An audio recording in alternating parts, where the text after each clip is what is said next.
உடம்பு வந்து களிமண்ணில் செஞ்சுட்டு தலை மட்டும் ரேணுகாம்பாள்னு வழிபடும். வருஷத்துக்கு ஒரு முறை திருவிழா. அந்த மாதிரி கடா வெட்டுவாங்க, எருமகடா வெட்டுவாங்க, அதெல்லாம் காவு கொடுப்பாங்க, கூழ் ஊற்றுவாங்க, கும்பசோறு போடுவாங்க. திருப்பதி கங்கை அம்மன்னு சொல்லுவாங்க, பேர் அந்த மாதிரி சொல்லுவாங்க. மரம் நல்லா இந்த மாதிரி ஸ்கொயர் மரமே எடுத்துகிட்டு வந்து இது வரைக்கும் கரெக்ட் பண்ணி நம்ம உளியாலேயே செதுக்கி வேலை செய்யணும். மரம் எல்லாத்துக்கு மேடு வர்றதுக்காக கொஞ்சம் கொஞ்சமாக பண்ணிக்குவோம். இப்போ நீங்கள் இந்த ஒரு சிலையை செய்யறதுக்கு எவ்வளோ நாள் ஆகும்? இப்போ இந்த மரம் என்ன மரம்? வெயிட் அதிகமாக இருக்கும், 50 கிலோ. இது எந்த ஊருக்கு போகுது இந்த மரம்? இது வந்து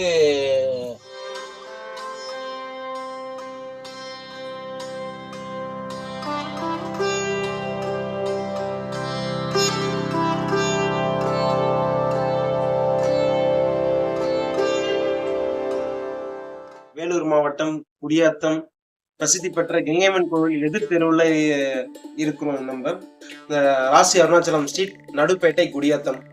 இது இந்த பக்கம் குடியாத்தமுக்கு வந்துட்டீங்க அப்படின்னு சொன்னா கங்கையம்மன் கோவிலுக்கு வந்துட்டு எதிர்த்தாப்புல ஒரு தெரு, அந்த தெருவில் தான் நம்ம இருக்கோம். அதே மாதிரி இது வேற எந்த லேண்ட்மார்க்குமே தேவையில்லை, கங்கையம்மன் கோவில் ஆப்போசிட் ஸ்ட்ரீட். அவ்வளோ இந்த சிலை தாங்க வந்து நம்ம குடியாத்தம் கங்கையம்மன் சிலை. இதில் வந்து முகத்துக்கு வெள்ளி ரேக்கு ஒட்டி வேலை செய்கிறோம். அந்த நகைங்கள்லாம் போட்ட உடனே கொஞ்சம் அழகு வந்துடும், ரொம்ப அழகாக இருக்கும். ஊர்வலமாக தூக்கிட்டு வரும்போது ரொம்ப நல்லாயிருக்கும். இது வந்து குடியாத்த கங்கையம்மன். இது வந்துங்க ஆலங்காயம் போதும்.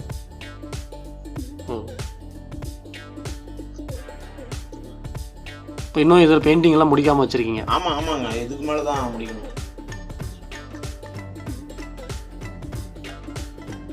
இது வந்து தேவ சுக போகும்போது நான் இருக்கிறதுல இதுதான் சைஸ், கொஞ்சம் பெரிய சைஸாக இருக்குது. ஆமாம், இன்னும் கூட பெருசாக இருக்குது, உள்ளே இருக்குது. பார்க்கலாமா உள்ள? பார்க்கலாம். இது வந்து நம்ம பறவைகள் போகுது, சிவன் கோயில் போகுது.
என் பேர் வந்து குமாராச்சாரி.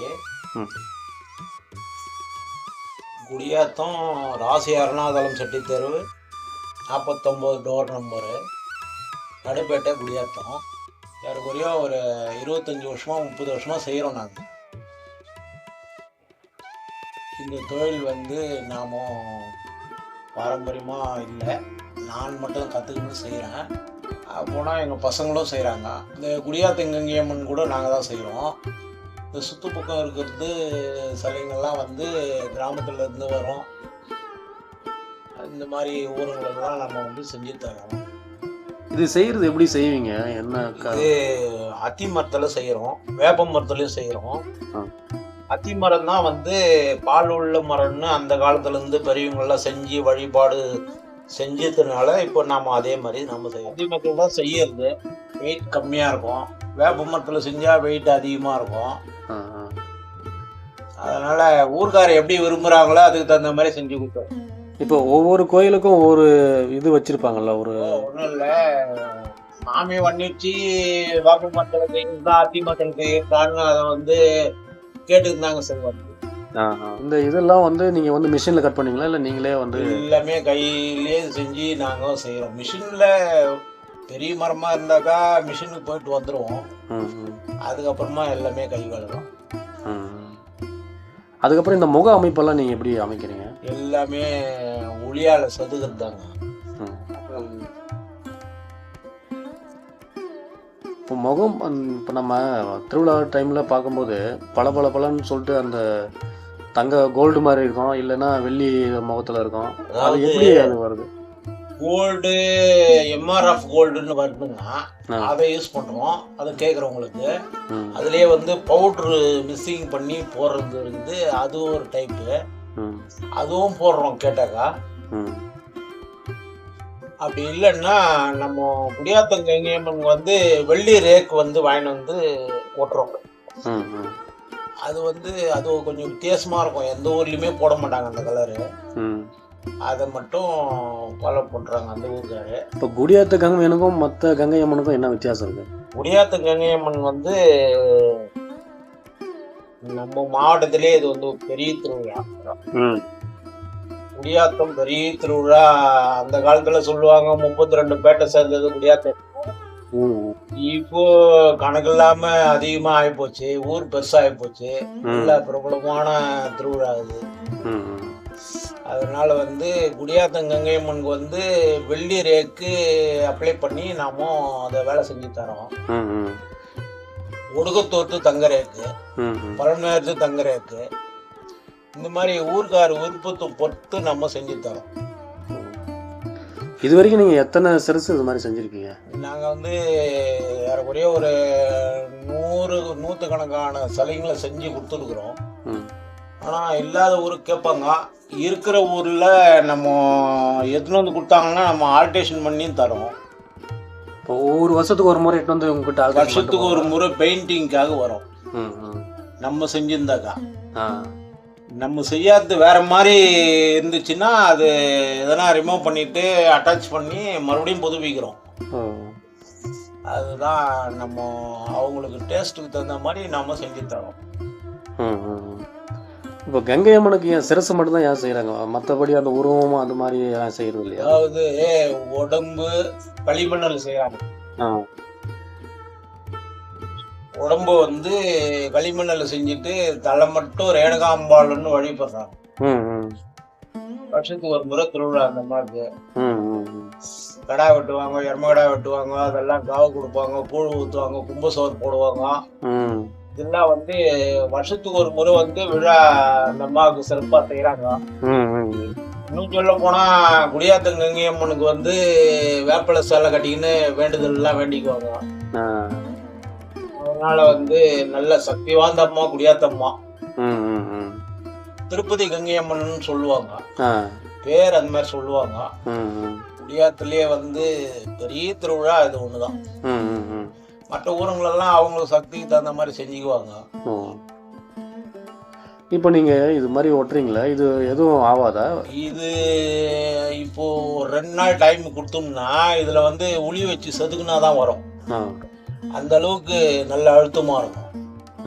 இது மரத்தூள், பெவிக்கால், இந்த கெமிக்கல் எல்லாம் போட்டு நாங்க அப்ளை பண்றோம். மரம் எல்லாத்துக்கு மேடு வர்றதுக்காக கொஞ்சம் கொஞ்சமா பண்ணிக்குவோம். Okay okay. இப்போ மற்றபடி ஃபுல்லாவே இதுவேன்னு சொல்ல முடியாது, எல்லாமே உட்டுதான். எந்த இடத்துல நம்மளுக்கு மேடு வேணுமோ அந்த இடத்துல மட்டும் வச்சுக்கணும். இப்போ நீங்கள் இந்த ஒரு சிலையை செய்யறதுக்கு எவ்வளோ நாள் ஆகும் உங்களுக்கு? 1 மாதம் ஆயிடுதுங்க ஒரு சிலை. ஆரம்பத்தில் நீங்கள் வந்து சும்மா உட்டு மாதிரி தான் வச்சு இது பண்ணுவீங்க? இல்லைங்க, மரம் நல்லா இந்த மாதிரி ஸ்கொயர் மரமே எடுத்துகிட்டு வந்து இது வரைக்கும் கரெக்ட் பண்ணி நம்ம உளியாலேயே செதுக்கி வேலை செய்கிறோம். இப்போ இந்த மரம் என்ன மரம் இது? எதுங்க? இப்போ இது வந்து வேப்ப மரம். வெயிட் அதிகமாக இருக்கும் வேப்ப மரம்? வெயிட் அதிகமாக இருக்கும், 50 கிலோ வரும். இது எந்த ஊருக்கு போகுது இந்த மாதிரி? இது வந்து காட்பாடி ரோடு தேவர்சுக்குப்போம். இப்போ நீங்கள் இந்த 1 மாதத்துக்குள்ளே ரெடி பண்ணி கொடுத்துடணும் இதை? ஆமாங்க. இப்போ இன்னும் இந்த திருவிழாக்குள்ளவே இங்கே இருக்கிறது எல்லாமே செஞ்சு கொடுத்துடணும்.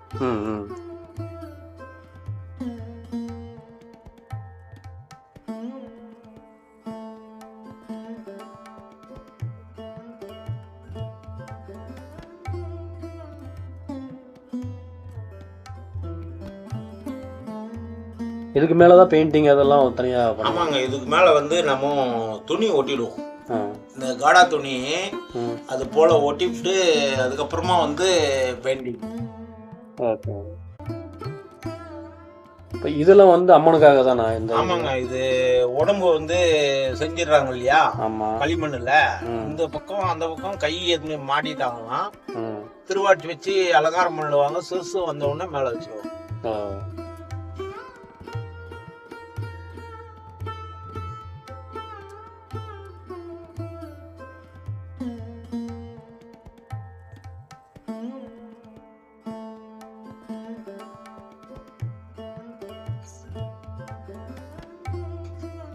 ஐயா, இப்போ இந்த கங்கையம்மன் சிறுசு தாண்டி வேற என்னென்ன வேலையெல்லாம் செய்வீங்க நீங்கள்? கோயில் வேலை, கோயிலுக்கு தேவையான வாகனம் வேலைகள்லாம் செய்கிறோம். ம். அதிகார நந்தி செய்கிறோம், சிம்ம வாகனம் செய்கிறோம், சேஷ வாகனம் செய்கிறோம், போனால் நந்தி செய்கிறோம். இது மாதிரிலாம் வந்து எல்லா கோயிலுக்கும் ஆர்டர் பண்ணாங்கன்னா நம்ம செஞ்சு தரோம். எல்லாம் உட்டு தான். கொடிமரம் வேலை, உட்டு வேலை தான். ம். ம். வீட்டுக்கு தேவையான சாமானுங்கள்லாம் கூட செய்கிறோம். திருவாஸ்கால் டிசைன் போடுறது. ம். திருவாசுகால்லாம் வந்து டிசைனோடு நம்ம வந்து பாரம்பரியமாக செஞ்சுன்னு இருக்கிறோம் ஆரம்ப காலத்துலேருந்து. ம். இப்போ சுமாராக இது எத்தனை வருஷம் இந்த தொழிலில் நீங்கள்? இது வந்து நான் 40 வருஷமாக செய்கிறேன். இப்போ இப்போ இருக்கிற காலகட்டத்தில் இந்த மாதிரி தொழிலெல்லாம் இப்போ இருக்கா? இப்போ ரொம்ப கொஞ்சம் கொஞ்சமாக மறைஞ்சுன்னு இருக்குது. மறையாமல் இருக்கணுன்றதுக்காக தான் வந்து நம்ம பசங்களை தயார் பண்ணின்னு இருக்கிறோம். இது நம்மளோட போயிடக்கூடாது, அதுக்காக வந்து இது தொடரணும், இது மறையக்கூடாதுன்ற மாதிரி பசங்களை வந்து நாம் இப்போ தயார் பண்ணின்னு இருக்கிறோம். மகாபலிபுரம் சிற்ப கல்லூரியில் படிச்சிருக்கிறாரு பையன். சரிங்க. ஆதம விதிப்படி செய்யக்கூடிய அளவாச்சாரம் செய்யணுன்றதுக்காக அங்கே படிக்க வச்சுட்டு அதுக்கப்புறம் இந்த தொழிலுங்கெல்லாம் செஞ்சுன்னு இருக்கிறோம். இப்போ இந்த சிலை செய்யறதுக்கு உங்களுக்கு அளவு இந்த அளவு செய்யணும் அப்படின்னு ஆமாங்க சொல்லிட்டு? ஆமாங்க, அளவு இருக்குது. ஊருக்கு ஏற்ற மாதிரி அளவு. அவங்க டேஸ்ட்டுக்கு ஏற்ற மாதிரி எங்களுக்கு இந்த மாதிரி வேணும்ட்டு பலான ஊரில் நீங்கள் செஞ்சு கொடுத்தீங்க எங்களுக்கு அந்த மாதிரி வேணும்னு கேட்பாங்க. அவங்க சிலையை எடுத்துகிட்டு வந்தாக்கா மறுபடியும் நம்ம அதை வந்து ஆல்ட்ரேஷன் பண்ணி அவங்களுக்கு திருப்திகரமாக செஞ்சு தரோம். இது வந்து அம்மனே உத்தரவு கொடுத்து இந்த அளவு செய்யணும்னு சொல்லுவாங்களா இல்லை அவங்க விருப்பப்படி? இது ஆதமப்படினாவே வந்து சாஸ்திரப்படி வேலை கற்றுக்கின்னு வந்து செய்யணும். அதனால வந்து தோராயமெல்லாம் வந்து செய்யறது தான். இப்போ ஊருக்கு ஏற்ற வேலைக்காரர் இருப்பாங்க இல்லைங்களா, அவங்களுக்கு ஏற்ற மாதிரி அமையறது தான் வேலை. குடியாத்தம் பண்ணின்றது எனக்கு ஒரு அடையாளமாக போச்சு. இப்போது நான் வந்து மகாபலிபுரம் சிற்பக்கலை கல்லூரியில் வந்து படிச்சுட்டு இந்த ஒர்க்கு பண்ணிட்டு இருக்கேன். இதை வந்துட்டு பாரம்பரியமாக பண்ணாமல் அப்பா பண்ணிட்டு இருந்தாரு. அதுக்கு அடுத்தபடியாக வந்துட்டு நான் பண்ணணும், இந்த தொழிலில் அழிஞ்சிட்டு வருது அப்படின்னு சொல்லிட்டு பிபிஏ எம்பிஏ டிஸ்கண்டினியூ பண்ணிட்டு பிஎஃப்ஏன்னு ஒன்று ஆகம விதி பிரகாரம் படிக்கணும்னு சொல்லிட்டு படிச்சுட்டு இதில் வந்துட்டு பட் இந்த தொழில் வந்துட்டு பாரம்பரியமாக இருக்கிறத வந்துட்டு அழிஞ்சு போயிட்டு இருக்கு. ஸோ இதை வந்துட்டு நம்ம மென்மேலும் வளர்க்கணும் அப்படின்னு சொல்லிட்டு நானும் என்னோட தம்பி என்னோட அப்பா மொத்தமாக வந்துட்டு இந்த ஒர்க்கை பண்ணிட்டு இருக்கோம். இதில் வந்துட்டு சிற்ப சாஸ்திரம் முறை பிரகாரம் இந்த ஒர்க்கை நம்ம பண்ணிட்டு இருக்கோம். இந்த ஒர்க் பண்ணுறதுக்கு மோஸ்ட்லி பெரும்பாலும் ஆள் கிடையாது.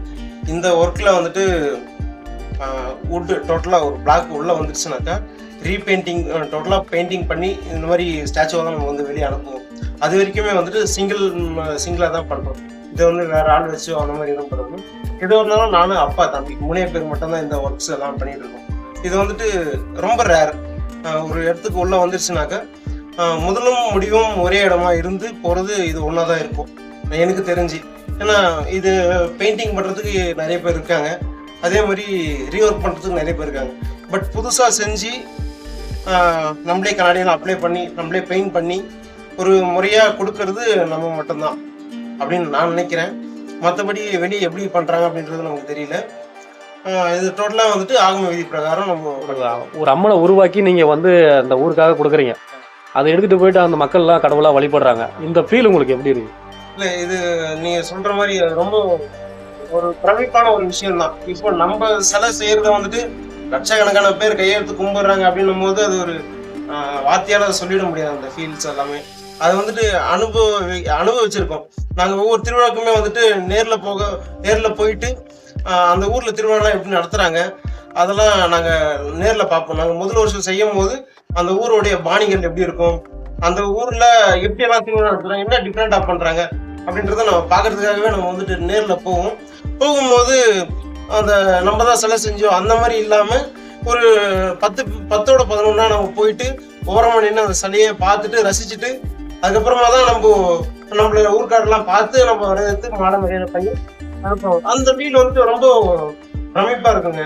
அது யாருக்கும் கிடைக்காத ஒரு ஃபீலாக இருக்கும். ரொம்ப இந்த ஒர்க்கு நாங்கள் மேலும் கற்றுக்கிட்டு பண்ணுறது வந்து பார்த்தீங்கன்னா அந்த ஃபீல் வந்து சொல்ல முடியாது, அவ்வளோ இன்ட்ரெஸ்டிங்காக இருக்கும்.